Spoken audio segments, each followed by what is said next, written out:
Assalamualaikum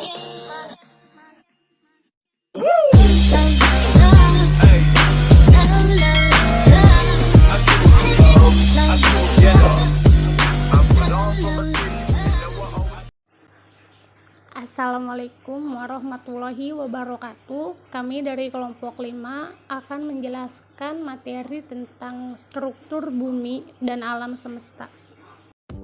Tata surya. Secara konseptual, tata surya adalah kumpulan dari beberapa benda langit yang terdiri dari bintang besar sebagai pusatnya, serta semua benda yang terikat dengan gaya gravitasinya. Planet yang ada di tata surya kita berjumlah 8 buah. Masing-masing memiliki ukuran yang berbeda-beda dan garis orbit tersendiri. 8 benda langit tersebut berdasarkan lintasannya secara heliosentris adalah Merkurius, Venus, Bumi, Mars, Jupiter, Saturnus, Uranus, Neptunus. 1. Susunan tata surya. Tata surya atau solar system terdiri dari matahari, planet, serta benda-benda langit lainnya seperti satelit, komet, meteor, dan asteroid. Tata surya dipercaya terbentuk sejak 4.600 juta tahun yang lalu, yang merupakan hasil pengumpulan gas debu di angkasa yang membentuk matahari dan kemudian planet-planet yang mengelilingi matahari.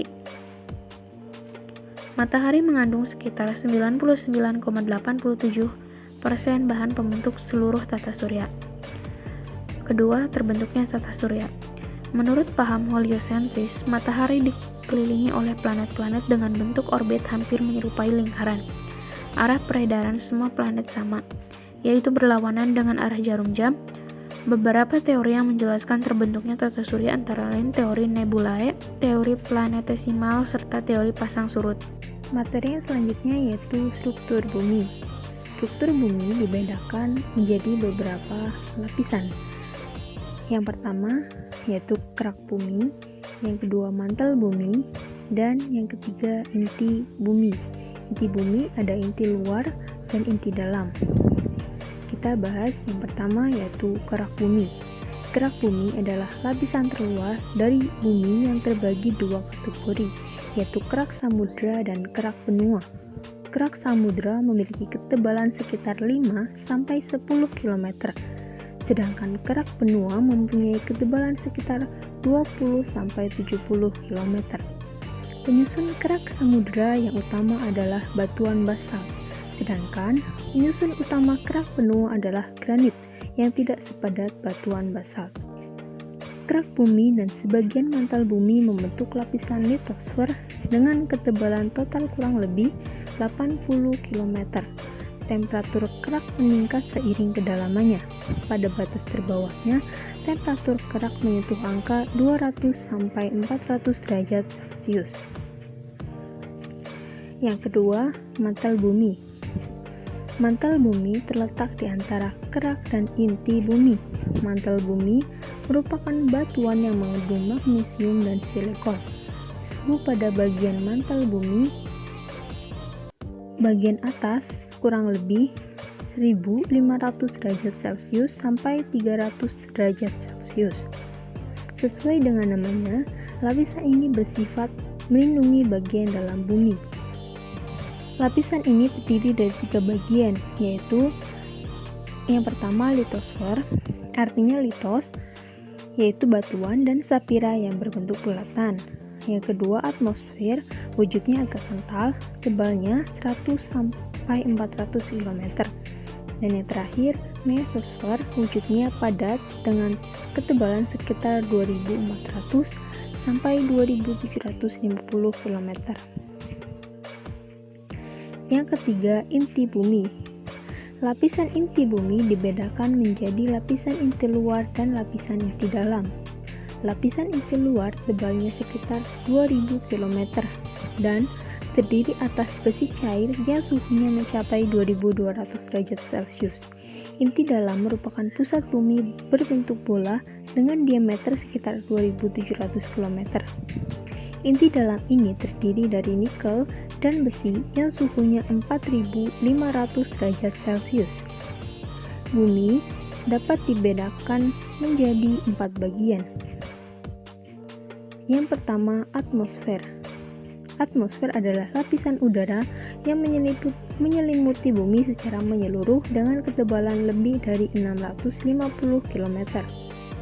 Yang kedua, litosfer adalah lapisan kulit bumi paling luar yang berupa batuan padat. Litosfer tersusun dalam dua lapisan, yaitu kerak dan selubung yang tebalnya 50-100 km. Yang ketiga, hidrosfer. Air adalah senyawa gabungan dua atom hidrogen dengan satu atom oksigen menjadi H2O. Yang terakhir, biosfer.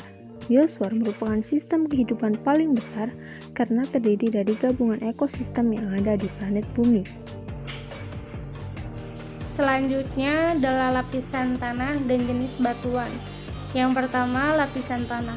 Tanah merupakan bagian dari lapisan atmosfer kerak bumi yang terletak di posisi paling atas dan menjadi bagian dari kehidupan organisme ataupun mikroorganisme, serta tersusun atas berbagai mineral dan material organik dan anorganik lainnya. Nah, lapisan tanah itu ada 4 lapisan. Yang pertama, lapisan tanah atas. Lapisan tanah atas merupakan lapisan yang terletak hingga kedalaman 30 cm, sering disebut dengan istilah topsoil. Yang kedua, lapisan tanah tengah, terletak tepat di bagian bawah dari topsoil dengan ketebalan antara 50 cm hingga 1 meter. Yang ketiga, lapisan tanah bawah, merupakan lapisan yang mengandung batuan yang mulai melapuk dan sudah tercampur dengan tanah endapan pada lapisan di atasnya atau tanah liat. Yang terakhir, lapisan batuan induk, merupakan lapisan terdalam yang terdiri atas batuan padat. Gambaran lapisan tanahnya ada di sampingnya, kalian bisa lihat di sampingnya. Yang kedua atau yang terakhir adalah jenis batuan. Batuan itu dibedakan menjadi atas 3 batuan. Yang pertama, batuan beku atau batuan magma. Batuan beku adalah batuan yang terbentuk karena proses pembentukannya terjadi dari magma yang telah mengalami pendinginan atau pembekuan. Yang kedua adalah batuan sedimen atau batuan endapan. Batuan sedimen ini merupakan salah satu jenis batuan yang terbentuk di atas permukaan bumi dan terjadi proses pembekuannya pada suhu tekanan udara rendah. Yang ketiga adalah batuan metamorf atau batuan malihan. Batuan ini merupakan batuan yang mengalami proses metamorfosis. Batuan metamorf juga memiliki berbagai macam jenis, yaitu batuan metamorf kotak, batuan metamorf dinamo, dan batuan metamorf kontak pneumatolitis.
Cukup sekian dari kelompok kami, kurang lebihnya mohon maaf. Wassalamualaikum warahmatullahi wabarakatuh.